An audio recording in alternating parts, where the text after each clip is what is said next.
अनपढ़ के तू ताला गेलू एजेंसी रह तू पढ़ल होइते आशा में वैकेंसी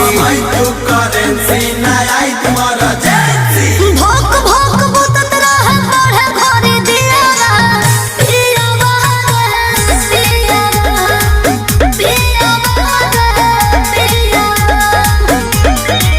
तो गलती भइल तो से शादी कके का पैनी ई का कइनी बेच कापे किताब भोजा खा गइली राजा नहीं हर में ए राजा नहीं हर में कोनो चाबा गइली राजा नहीं हर में कोनो चाबा गइली। बाप रे बाप लागत कि अब हम डिप्रेशन में चल जाए।